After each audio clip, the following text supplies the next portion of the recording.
Kemudian Heru ini langsung membawa temannya itu ke dalam tenda. Dia coba menyadarkan Rian, tapi Rian ini gak juga sadarkan diri. Setelahnya Heru ini ngolesin tubuh Rian dengan kayu putih. Dan tiba-tiba Heru ini mendengar ada suara dari arah atas. Jadi suara itu terdengar seperti suara langkah kaki yang sedang meloncat. Dan suara itu semakin mendekat. Sampai pada akhirnya suara itu seolah-olah terdengar sedang mengelilingi tendanya. Nah, karena Heru ini merasa tertekan, dia ini kan di situ jadi berteriak, memberanikan diri. "Hoi, sopo kon? Ojo ganggu aku mbek kancaku. Ojo."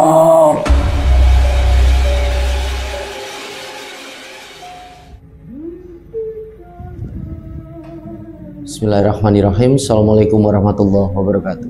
Apa kabar rencang semua? Semoga semuanya dalam keadaan sehat, selalu diberikan kelancaran dalam beraktivitas dan juga kelancaran rezeki. Kembali lagi berjumpa dengan saya Sukmarga, dan alhamdulillah di video kali ini kembali saya akan bercerita tentang satu kisah mistis pendakian. Dan kali ini adalah tentang Gunung Penanggungan atau disebut juga dengan Gunung Pawitra. Nah, buat rencang semua yang menonton tayangan kali ini dan belum subscribe, yuk subscribe dulu dan jangan lupa untuk klik notifikasi loncengnya. Tentunya agar channel ini semakin berkembang dan saya semakin bersemangat lagi dalam membagikan cerita-cerita terbaru. Dan semoga amal kebaikan rencang semua dibalas sesuatu yang lebih besar dan berlipat-lipat oleh Allah Subhanahu wa taala. Amin. Baik, tanpa berlama-lama, pasang headphone masing-masing dan tetap waspada sekeliling Anda.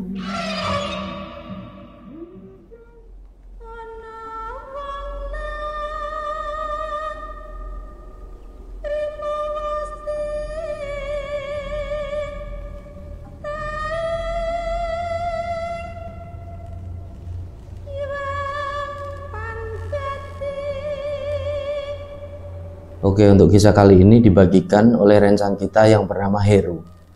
Jadi Heru ini membagikan kisahnya ketika dia mendaki di Gunung Penanggungan bersama dengan seorang temannya yang bernama Rian. Tapi sebelum kita masuk ke dalam kisah yang dialami oleh Mas Heru dan Mas Rian ini, sedikit saya ingin mengulas mengenai Gunung Penanggungan ini, atau yang dikenal juga dengan nama Gunung Pawitra. Karena bagi saya pribadi, rencang semua, gunung ini sangat menarik. Jadi gunung ini syarat akan nilai-nilai sejarah peradaban Nusantara di masa lampau. Jadi Gunung Penanggungan ini kalau dibandingkan dengan gunung-gunung lain yang ada di dekatnya, seperti Gunung Arjuna Welirang, ini sangat jauh dari segi ketinggiannya. Kalau Gunung Penanggungan ini ketinggiannya hanya sekitar 1.600-an meter di atas permukaan laut. Sedangkan kalau Gunung Arjuna Welirang ketinggiannya itu sekitaran 3.000 meter di atas permukaan laut. Jadi ya sangat jauh lah kalau dilihat dari segi ketinggiannya. Akan tetapi dari Gunung Penanggungan ini ada yang membuat saya sangat tertarik. Jadi Gunung Penanggungan ini termasuk salah satu gunung yang legendaris, atau bisa juga disebut ini sebagai gunung kuno. Gunung kuno yang dikeramatkan, karena di sana itu terdapat jejak-jejak peninggalan sejarah pada masa lampau di era zaman Kerajaan Nusantara. Jadi ketika zaman Majapahit, Gunung Penanggungan ini sangat disakralkan. Maka dari itu banyak sekali situs-situs peninggalan kerajaan masa lampau di sana. Bahkan sebelum Kerajaan Majapahit pun sudah ada peninggalan-peninggalan masa lampau yang ada di sana. Nah, ada satu peninggalan yang cukup terkenal dan sangat populer sampai sekarang ini, sampai hari ini, yaitu Petirtaan Jolotundo. Mungkin beberapa rencang ini udah sering dengar ya mengenai Petirtaan Jolotundo ini. Lalu selain daripada itu, kalau kita mau mendaki ke Gunung Penanggungan ini, kita ini bisa melewati 7 jalur. Jadi memang banyak jalur di sana rencang semua. Nah, mungkin dari beberapa rencang yang sudah pernah naik ke Gunung Penanggungan bisa untuk berbagi informasi di sini ya mengenai jalur-jalur tersebut. Bisa dituliskan di kolom komentar. Sekalian rencang semua ini bisa absen terlebih dahulu dari daerah mana saja biar kita ini semua menjadi lebih akrab. Oke, saya lanjutkan. Jadi pada satu waktu pernah terjadi peristiwa kebakaran di kawasan Gunung Penanggungan, di mana kebakaran ini adalah kebakaran besar. Sampai pada akhirnya setelah kebakaran ini selesai, di sana nampak ini membentuk seperti jalur ini yang zigzag gitu loh dari arah atas, dan juga membentuk jalur yang melingkar. Nah, kemudian setelah dilakukan penelitian oleh para peneliti, jalur ini dipercaya adalah jalur kuno yang dulu sempat dilalui ataupun dilewati oleh penduduk dari kerajaan yang ada di masa lampau. Jadi kalau jalur yang zigzag itu kemungkinan dipilih oleh nenek moyang kita agar mereka ini lebih nyaman ketika dulu ini naik ke atas gunung. Jadi tidak nanjak terus gitu loh, seperti sekarang ini. Jadi jalur zigzag ini kan berpotensi lebih landai. Jadi walaupun sampai di puncak gunung ini lebih lama, akan tetapi itu menjadi jalur yang laman gitu, karena jalurnya ini landai. Nah, sedangkan untuk jalur yang melingkar ini dipercaya oleh para peneliti sebagai jalur yang bisa dilewati oleh kereta kuda pada zaman kerajaan masa lampau. Nah, itulah sedikit segelintir kearifan lokal warisan dari nenek moyang kita. Nah, kisah kali ini dibagikan oleh Heru.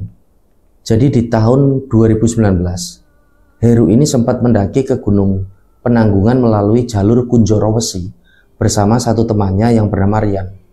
Jadi kondisinya sebelum mereka berdua di tahun 2019 itu mendaki ke sana, Heru dan Rian ini sebelumnya sudah pernah mendaki ke sana melalui jalur yang sama pula, yaitu jalur Kunjoro Wesi. Nah, ketika pendakian pertama, Heru, Rian, dan beberapa orang temannya itu tidak mengalami hal-hal ganjil ataupun kejadian-kejadian mistis. Justru ketika di tahun 2019 itu, ketika mereka mendaki cuma berdua, jadi cuma Heru dan Rian ini berdua, mereka ini malah mengalami gangguan-gangguan mistis yang bisa dikatakan cukup ekstrim setelah saya pelajari naskahnya ini. Jadi benar-benar ekstrim. Jadi awal kisahnya, pada suatu siang Heru ini sedang bersantai di rumahnya. Kemudian satu temannya yang namanya Rian ini datang. Dan ternyata Rian ini mau ngajakin Heru ini untuk naik ke Gunung Penanggungan lewatnya jalur Kunjoro Wesi itu. Nah, awalnya Heru ini agak menolak karena belum lama ini kan mereka baru aja ke sana. Tapi entah kenapa pada waktu itu Rian ini seperti agak memaksa gitu loh. Jadi Rian ini sempat bilang, "Ayolah Her, aku pengen munggah Penanggungan, be awakmu tok, wong loronan." "Loh Yan, kan baru tahun kemarin kita ke Penanggungan. Itu kita juga lewatnya Kunjoro Wesi loh. Kok bisa-bisanya kamu pengen ke sana lagi?" tanya si Heru kan. "Ya ndak tahu wis, pokoknya aku ini pengen naik ke sana sama kamu tok. Dan nanti untuk masalah operasional, masalah logistik semuanya ini biar tak handle aku. Kebetulan Her, aku ini baru dapat rezeki. Jadi kamu tinggal berangkat aja bawa badan sama semangat." Nah, karena Rian ini terus-terusan mendesak, akhirnya Heru ini kan jadi nurut. "Ya wis lah, aku nurut kamu aja." Singkat cerita, di sekitaran jam 3 sore di hari itu, mereka berdua ini langsung belanja logistik ke salah satu minimarket yang ada di dekat rumahnya Heru. Setelahnya logistik itu dibawa ke rumahnya Heru, kemudian mereka ini mulai mempersiapkan segala sesuatunya. Dari mulai tenda, keril, matras, sleeping bag, semuanya pokoknya dipersiapkan di rumahnya Heru. Nah, di situ Heru ini sempat tanya sama Rian, "Lah terus nanti tas sama barangmu gimana Yan?" "Ya udahlah gampang, habis ini aku tak pulang dulu aja, yang penting kita kan udah ada tenda. Masalah barangku, terus yang lain-lain tak tatain lah di rumah nanti, tak masukin ke tas kerilku. Pokoknya nanti kamu siap aja, tak jemput nanti sekitaran jam 10 malam." Nah, akhirnya setelah persiapan di rumah Heru ini selesai, Rian pun pulang ke rumahnya. Nah, informasi dari Heru rencana semua, kenapa mereka berdua ini memilih untuk naik di malam hari? Karena di Gunung Penanggungan ini memang terdapat banyak pos perizinan yang buka ini selama 24 jam. Jadi mereka ini akan ke sana di malam hari, terus mereka ini akan ngecamp, rencananya di pos 4, dan jalan ke puncak ini di sekitaran jam 7 pagi. Jadi mereka itu nggak ngejar sunrise, mereka cuma akan mendaki santai dan menikmati puncak di siang harinya. Karena kebetulan pula rumah mereka berdua ini ada di Bangil. Jadi dari Bangil ini sampai di base camp nggak seberapa jauh gitu. Informasi dari Heru ini ya cuma membutuhkan waktu tempuh sekitaran 1 jam perjalanan aja. Nah, ini berbeda dengan kebanyakan pendaki lain. Jadi banyak dari para pendaki, terutama para pendaki yang berasal dari sekitaran Jawa Timur, mereka itu kalau ke sana itu ketika malam hari. Jadi mereka ini, para pendaki ini akan langsung naik untuk summit di tengah malam. Dan mereka ini ngejar momen keluarnya sunrise gitu loh. Karena memang Gunung Penanggungan ini kan gunung yang pendek gitu, nggak seberapa tinggi gitulah. Jadi waktu tempuh untuk bisa sampai puncak itu nggak begitu lama gitulah. Makanya banyak dari para pendaki ini yang datang ke sana itu di malam hari. Nah, singkat cerita, pada sekitaran jam 10 malam, Rian ini pun jemput Heru ke rumahnya. Kemudian berangkatlah mereka ini dari Bangil untuk menuju ke base camp Kunjorowesi. Dan mereka berdua ini kondisinya boncengan naik sepeda motor. Nah, di tengah perjalanan, mereka ini sempat berhenti untuk melihat Google Map. Karena kondisi mereka pada waktu itu agak lupa jalannya untuk bisa sampai ke base camp Kunjorowesi itu. Nah, walaupun mereka berdua ini ya udah pernah ke sana gitu kan di tahun sebelumnya, tapi kondisinya pada saat itu mereka ini agak lupa samar-samar. Ini jalannya yang mana ya? Jadi Heru yang posisinya di depan boncengin Rian, ini kan memberhentikan motornya, dia ini langsung mengeluarkan handphonenya. Dia buka aplikasi Google Map. Nah, setelah dibuka itu, dia ini akhirnya akan dapat petunjuk dari Google Map itu. Lalu mereka berdua ini kembali melanjutkan perjalanan mengikuti arah yang ditunjukkan oleh Google Map itu. Nah, gak lama kemudian, mereka ini mulai memasuki pedesaan yang suasananya ini nampak sepi dan sangat gelap. Jadi pada waktu itu, Google Map ini mengarahkan ke satu titik. Titik ini arahnya ke arah kanan. Nah, mereka ini terus mengikuti petunjuk itu, sampai pada akhirnya Heru ini menghentikan motornya. Karena merasa ragu dia ini. Di situ Heru ini sempat bilang ke Rian, "Jan, seingatku dulu kayaknya arahnya kok ke kiri ya, bukan ke kanan." Nggak tahu juga sih, aku juga agak lupa. Terus lahir, gini aja, kita ikutin aja dulu Google Map-nya, baru nanti kita cobalah lihat jalannya gimana. Akhirnya mereka pun lanjut jalan dan tetap ke arah kanan gitu kan, ngikutin dari arahnya Google Map itu. Nah, setelah mereka jalan agak jauh, mereka ini mulai meninggalkan area pedesaan. Jadi mereka ini mulai jauh dari pemukiman warga. Kondisinya ini benar-benar sangat sepi dan gelap. Nggak ada sama sekali rumah-rumah warga. Yang terlihat di sekeliling jalan itu hanya kebun-kebun dan pepohonan. Sampai pada akhirnya mereka ini kaget dan hampir jatuh dari sepeda motor. Karena di depan mereka ini melihat ada pemakaman umum. Jadi pemakaman itu nampak sangat menyeramkan. Karena pada waktu itu kondisinya kan di tengah malam. Ditambah jalur itu ternyata jalur buntu setelah mereka berdua ini sadari. Jadi arah ke kanan yang ditunjukkan oleh Google Map tadi itu ternyata arah menuju ke pemakaman umum dan nggak ada jalan lain setelahnya. Jadi benar-benar buntu. Nah, waktu itu Rian ini langsung bilang kan ke Heru, "Her, puter balik cepet, jancuk, jebul kuburan itu." Nah, waktu itu Heru ini malah diem. Jadi dia ini seperti sedang memandang ke satu titik arah. Nah, kemudian Heru ini kan tanya ke Rian, "Yan, itu coba Yan kamu lihat Yan, itu pohon pisang kok gerak-gerak sendiri. Yang mana?" "Itu loh di tengah-tengah kuburan." Nah, setelah benar-benar diamati oleh mereka berdua, Heru ini langsung putar balik. Dia ini langsung tancap gas. Nah, dari situ Rian ini bilang ke Heru, sembari mereka ini ngebut gitu kan, "Her, jancuk Her, pocong Her, gak usah dibahas. Kita langsung ambil kiri aja," jawab si Heru. Dan benar aja, setelah mereka ini ambil jalur yang ke arah kiri, setengah jam kemudian, mereka ini sampai di pos perizinan. Jadi ketika mereka sampai di sana, rencang semua, mereka ini kan merasa lega, karena nampak di parkiran motor ini cukup ramai. Jadi kemungkinan banyak pendaki yang naik di malam itu. Kemudian mereka pun parkir sepeda motor, setelahnya langsung menuju pos perizinan ini untuk melakukan simaksi. Jadi mereka berdua ini nggak bahas lagi mengenai apa yang tadi mereka sempat lihat. Jadi seperti pohon pisang, apa seperti posong, ini mereka ini nggak bahas lagi karena mereka sudah cukup ketakutan. Nah, singkat cerita, setelah simaksi beres, mereka berdua ini langsung checking ulang perlengkapan, kemudian berdoa dan mulailah mereka ini pergerakan ke atas. Nah, di awal pendakian mereka ini belum langsung masuk ke jalur pendakian gitu loh. Jadi mereka ini masih jalan melewati perkampungan warga yang nampak di lahan-lahan depan rumahnya ini ditanami berbagai macam jenis tanaman seperti tanaman cabai, tomat dan lain sebagainya. Pokoknya tanaman-tanaman sayuran gitulah. Ini banyak sekali jenisnya. Nah, ketika mereka jalan, suasana itu benar-benar gelap. Mereka jalan pelan-pelan gitu kan, langkah demi langkah, menikmati kesunyian dan keheningan malam di waktu itu. Sampai pada akhirnya jalan ini mulai nanjak dan mereka pun mulai masuk ke kawasan hutan. Jadi jalan yang tadinya jalan paving ini berubah menjadi jalan tanah dan mereka ini sudah masuk ke dalam kawasan hutan yang sangat gelap dan sunyi. Tiba-tiba dari arah belakang mereka ini mendengar seperti ada sesuatu yang dilempar dari atas pohon. Nah, secara otomatis mereka ini kan langsung menghentikan langkahnya. Kemudian Heru dan Rian ini saling natap. Nah, di situ Heru dan Rian ini yakin betul suara itu bukan suara buah yang jatuh dari pohon, entah itu buah mangga atau buah yang lain. Jadi mereka yakin kalau barusan itu adalah sebuah benda besar, entah apa yang dilempar ini dari atas. Nah, karena mereka berdua ini yakin kalau itu adalah satu keganjilan, akhirnya mereka berdua pun langsung lanjut jalan dengan ritme yang agak dipercepat.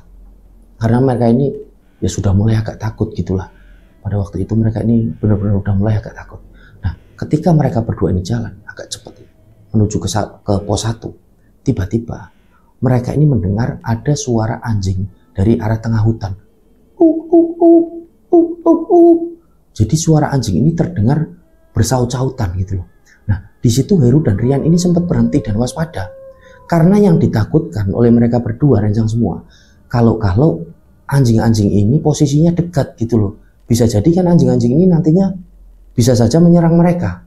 Maka dari itu mereka berdua ini berhenti. Mereka ini berusaha untuk waspada. Nah, setelah agak lama berhenti, suara dari anjing-anjing ini nggak terdengar lagi. Nah, kemudian Heru dan Rian ini kan agak lega dan memutuskan untuk lanjut jalan. Dan ketika baru aja melangkah, suara-suara anjing ini kembali terdengar. Jadi seolah-olah suara-suara itu mengikuti langkah kaki mereka berdua. Jadi mereka jalan, suara anjing ini terdengar. Mereka berhenti, suara anjing ini juga berhenti. Jadi memang seolah-olah suara-suara itu mengikuti langkah kaki mereka berdua. Nah, waktu itu Heru ini kan tanya sama Rian, ini gimana Yan? Lanjut jalan apa gimana? Lanjut jalan aja lah, kita jalan agak cepat, jawab si Rian. Akhirnya mereka pun lanjut jalan. Dan benar aja, suara-suara anjing ini bersaut-sautan seperti ada di sisi mereka. Jadi seolah-olah anjing-anjing ini sedang jalan mengikuti mereka. Padahal di sisi mereka ini, di kiri kanan, ini cuma hutan yang gelap. Nah, pada waktu itu, mereka berdua ini tidak menemui satupun pendaki yang turun ataupun naik. Padahal ketika di base camp, parkiran sepeda motor itu kan rame. Nah, dari situ Rian ini sempat tanya ke Heru kan, Her, kamu ini merasa aneh gak? Tadi kan di parkiran motor rame ya, tapi ini jalur pendakian kok sepi gini. Nah, Heru ini cuma menjawab, ya mungkin pendaki lain udah pada di atas ya, makanya ya sepi gini. Udahlah kita mikirnya yang positif aja, yuk jalan aja yang agak cepat. Dan tiba-tiba Heru ini menghentikan langkahnya karena dia ini mendengar ada suara perempuan yang nangis. Nah, dia pun kan nanya sama si Rian, Yan, kamu dengar nggak Yan? Dengar apa? Ada suara perempuan nangis. Nah, Rian ini agak kaget raut wajahnya ini dengan apa yang baru saja dikatakan oleh Heru. Nah, ternyata si Rian ini nggak dengar sama sekali rencang semua. Enggak, aku ini nggak dengar. Yang benar kamu Her, jangan aku nakutin aku lah. Beneran Yan, ngapain juga aku bohong. Wes saya jalan lagi, cepet-cepet, kata si Rian. Akhirnya mereka ini kan lanjut jalan. Jadi kondisinya rencang semua, Rian ini cuma dengar suara-suara anjing yang saat itu masih terdengar. Sedangkan Heru ini dengar dua-duanya, dengar suara perempuan nangis dan dengar juga suara-suara anjing. Nah, mereka ini jalan dengan cepat sampai mereka berada di satu lokasi yang agak luas. Disitulah Rian ini minta berhenti sama Heru. Her, berhenti Her, capek aku Her, istirahat dulu, aku tak minum dulu. Heru pun setuju karena dia memang melihat wajahnya Rian ini udah nampak sangat pucat. Jadi kan kelihatan kalau wajah-wajah orang yang sangat kelelahan. Nah, mereka berdua ini berhenti di situ dengan kondisi yang cukup ketakutan. Kemudian mereka ini minum, setelahnya mulai menghisap sebatang rokok kan. Dari mereka masing-masing ini mereka menghisap sebatang rokok untuk menenangkan diri mereka. Dan gak begitu lama, Heru ini seperti mendengar ada suara yang sedang ngobrol. Jadi suara ini adalah suara dua orang cowok dan arahnya dari pos 1. Karena memang posisi mereka berhenti itu sudah dekat dengan pos 1, informasi dari Heru. Kemudian Heru ini kan nyoba teriak ke arah pos 1 itu kan. Jadi barangkali ada orang di sana. Heru ini kan nyoba teriak dia. woi. Dan ternyata ada yang nyautin, woi. Nah, Heru ini langsung bilang ke Rian, Yan, ada orang Yan di pos 1 Yan. Langsung aja yuk ke sana yuk, ntar kita istirahat di sana aja sekalian. Nah, Rian ini pun nurut. Sekali lagi sebelum jalan, Heru ini teriak ke arah atas, ke arah pos 1 itu kan. Mas, tungguin ya mas. Kita barengan mas nanti ke atasnya. Masih ada sautan. Woi. Jadi sautannya ini cuma singkat aja, sama kayak tadi. Kemudian jalanlah mereka. Jadi pada waktu itu, suara perempuan nangis dan suara-suara anjing itu masih juga terdengar, seperti mengiring mereka. Nah, dari situlah Heru dan Rian ini yakin kalau di pos 1 ini memang ada orang. Jadi mereka berdua kan udah agak lega gitu kan. Nah, mereka ini jalan. Singkat cerita, sampailah mereka ini di pos 1. Dan ketika sampai di sana, mereka ini heran karena kondisinya di pos 1 itu benar-benar sepi, nggak ada satupun pendaki. Nah, Heru ini kan langsung tanya ke Rian, "Lu Yan, lah barusan siapa ya yang nyautin kita?" Rian ini cuma jawab, "Aku juga nggak tahu lah. Apa barusan itu memang ada pendaki di sini. Terus mereka ini udah jalan ke atas ya. Kalau toh memang ada pendaki di sini, terus mereka ini naik, harusnya langkah kaki mereka ini masih kedengeran Yan.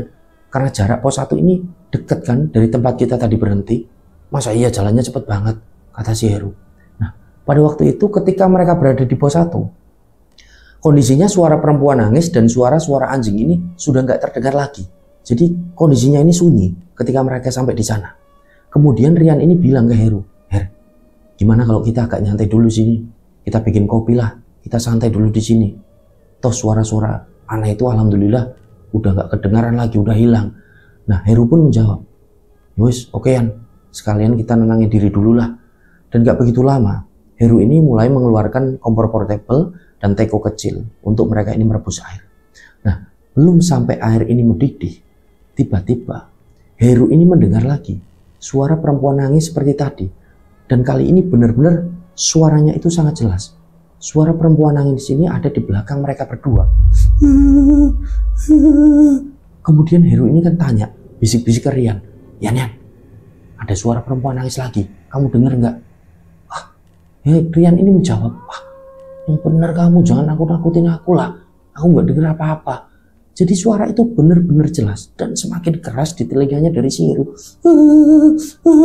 Nah, karena menurut Heru suasana di pos 1 itu udah nggak kondusif, akhirnya Heru ini bilang ke Rian, "Wisan, dikemasi aja lah, kita lanjut jalan." Rian pun nurut.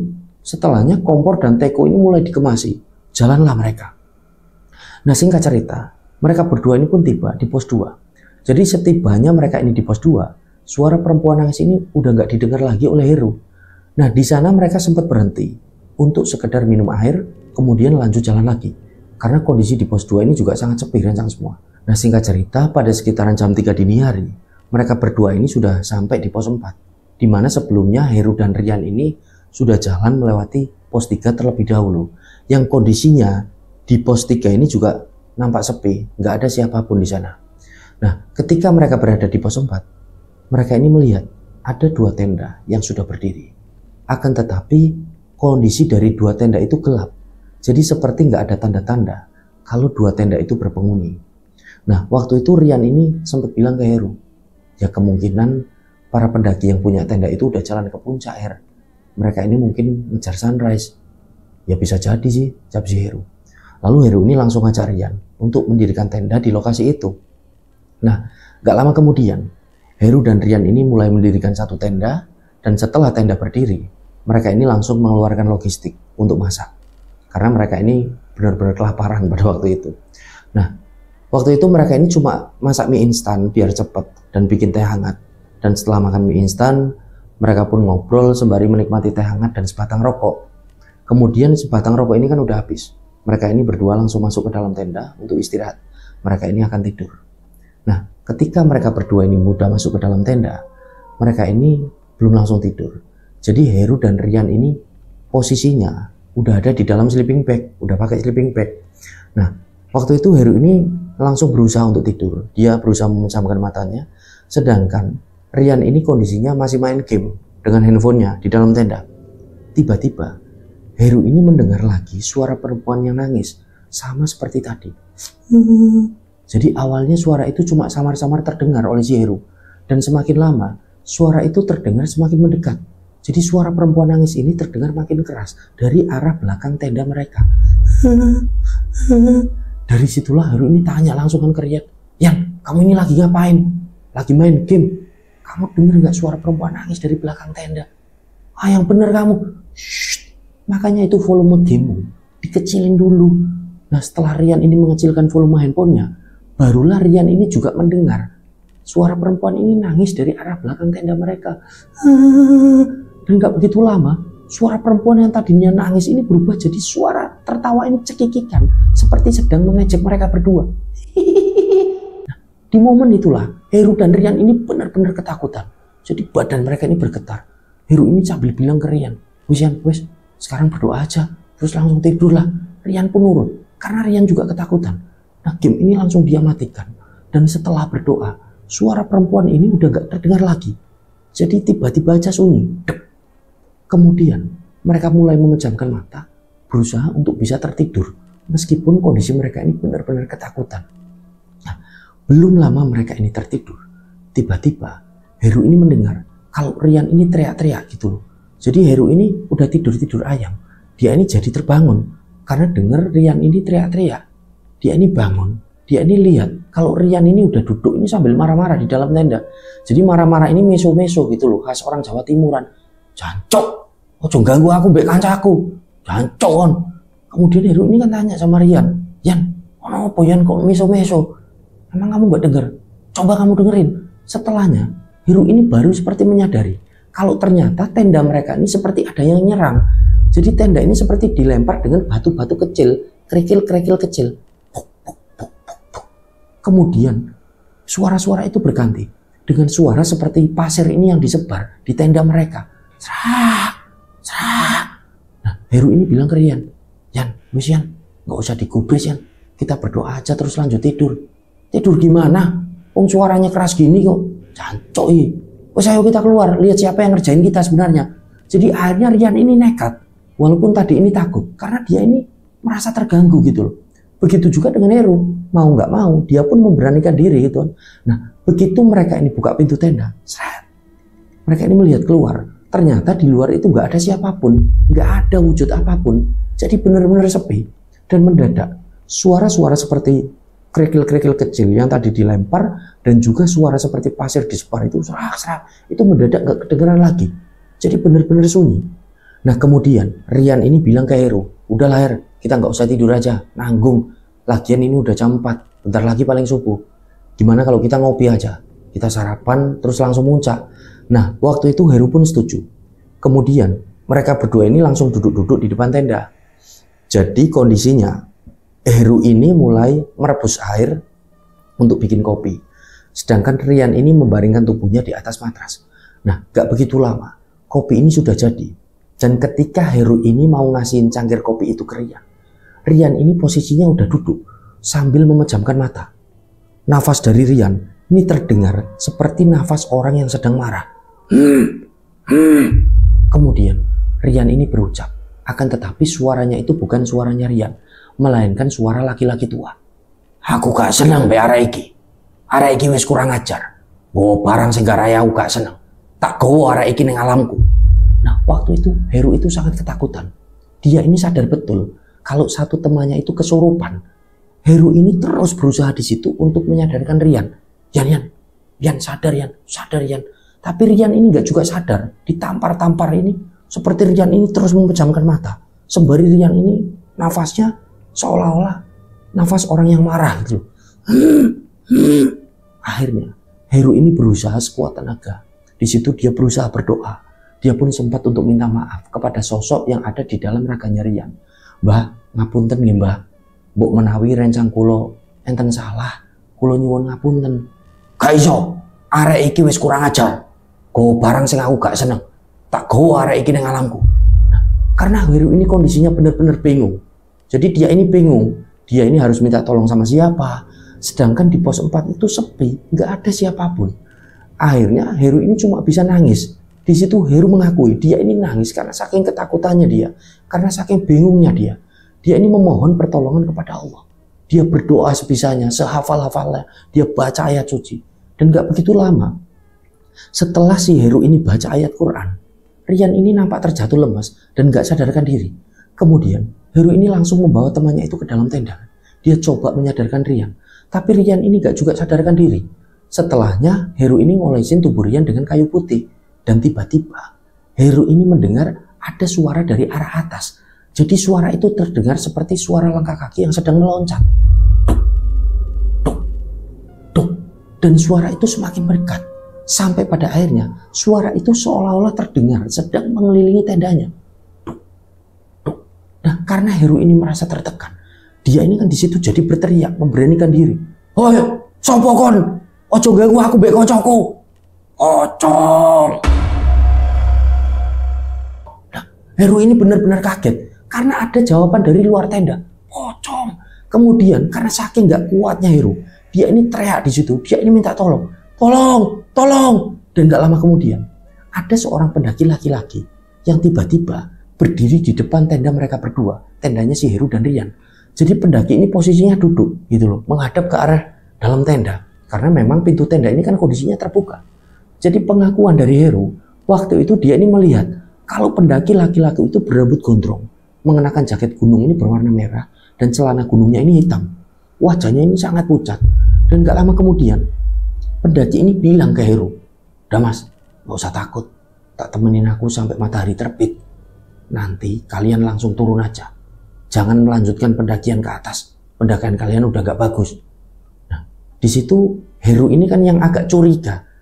Ini pendaki sebenarnya siapa? Kok wajahnya pucat? Kemudian Heru ini kan tanya, "Mohon maaf mas, kalau boleh tahu, masnya ini siapa ya?" "Aku ini jin muslim. Aku jin muslim yang tinggal di wilayah ini. Kalau aku menampakkan wujud asliku, kamu pasti takut. Maka dari itu aku menyerupai seorang pendaki. Dan kamu gak perlu takut. Aku muslim sama dengan kalian berdua. Aku juga hanya menyembah Allah." Nah, waktu itu Heru ini akhirnya diam. Karena dia ini benar-benar gak habis pikir dengan kejadian yang sedang dia ini alami. Semuanya ini benar-benar di luar nalarnya Heru. Nah, singkat cerita, ketika matahari ini mulai terbit, sosok jin muslim yang menyerupai pendaki ini pun pamit. Dan sekali lagi memberi pesan kepada Heru, kalau pendakian jangan dilanjutkan ke atas. Nah, di situ Heru ini nurut. Dia pun mengucapkan terima kasih. "Suwun ya mas, suwun." Nah, gak lama kemudian Rian ini bangun. Jadi ketika bangun, Rian ini seperti gak menyadari kalau semalam ini dia mengalami kesurupan. Jadi Rian ini langsung ngajakin Heru untuk bikin sarapan dan langsung muncak. "Her, aku ketiduran ya? Ayo sarapan, kita udah kesiangan ini, kita langsung muncak aja." Nah, waktu itu Heru ini langsung menjawab kan, "Muncak gimana? Oh, kamu itu gak sadar kalau semalaman kamu itu kesurupan. Udah kita pulang aja lah, kita turun." "Masa aku ini kesurupan?" "Kamu itu kesurupan." Terus yang merasuki kamu itu marah-marah sambil bilang, "Kamu itu katanya bawa barang yang bikin dia ini gak suka. Jujur sama aku Yan, kamu bawa apa sebenarnya?" Nah, Rian ini nampak diem. Jadi dia ini gak menjawab. Tapi nampak dari raut mukanya, Rian ini seperti memahami kesalahannya. Kemudian Heru ini langsung bilang ke Rian, "Wis lah, karepmu, kita turun aja. Kita sarapan terus kita turun. Pokoknya kamu ceritain sama aku semuanya lah kalau kita udah sampai di rumah." Akhirnya mereka berdua pun langsung kemas-kemas dan jalanlah mereka ini untuk turun. Nah, ketika perjalanan turun, mereka berdua ini berpapasan dengan banyak pendaki yang akan naik ke atas. Jadi perjalanan turun mereka ini baik-baik saja tanpa ada kendala apapun. Sampai pada akhirnya mereka ini berdua sampai di base camp, kemudian mereka ini sarapan di satu warung dan langsung pulang menuju ke Bangil. Nah, singkat cerita, di keesokan harinya Heru ini lagi santai di teras rumahnya. Kondisinya Heru ini belum ketemu lagi sama Rian semenjak mereka ini kemarin pulang dari gunung. Jadi Heru ini belum sempat diceritain sama Rian tentang apa yang sebenarnya dia ini bawa. Barang apa yang sebenarnya dia ini bawa. Tiba-tiba ada telepon masuk dari Rian. Diangkatlah telepon itu. "Assalamualaikum, gimana Yan?" Dan ternyata yang nelpon ini adalah ibunya Rian. Nah, ibunya Rian ini suaranya panik gitu loh. "Mas Heru, tolong ke rumah ya mas. Ini kok Rian kesurupan ngamuk-ngamuk." "Ah, oh iya ya bu, saya langsung bu ke sana ini bu, saya langsung ke sana." Nah, segera setelah telepon ini ditutup, Heru ini ambil jaket dan langsung tancap gas dengan sepeda motornya ini ke rumah Rian. Nah, setibanya di rumah Rian, ternyata kondisinya ini sudah ramai. Jadi banyak para tetangga ini yang ada di situ dan sudah ada 2 ustadz yang nampak ini sedang menangani Rian. Nah, ibunya Rian ini tanya di situ sama Heru, Mas Heru, kok Rian bisa sampai kesurupan gini ya? Kemarin ini habis dari gunung ini ngapain aja toh? Nah, waktu itu Heru ini cuma menggelengkan kepala. Dia ini nggak bisa menjawab karena dia ini juga bingung. Ini sebenarnya Rian kenapa kok sampai kesurupan berkali-kali? Sebenarnya Rian ini bawa apa? Maka dari itu Heru ini belum bisa menjawab pertanyaan dari ibunya Rian. Nah, singkat cerita, setelah Rian ini sadar, dia ini kan langsung diajak ngobrol sama Heru. Yan, kamu jujur Yan sama aku. Sebenarnya kenapa kok kamu ini udah sampai rumah ini juga kesurupan? Kamu ini sebenarnya bawa apa kemarin ini ke gunung? Barang apa yang kamu bawa? Nah, di situ Rian ini menjawab, iya Her, ya kata dua ustadz itu tadi yang nangani aku.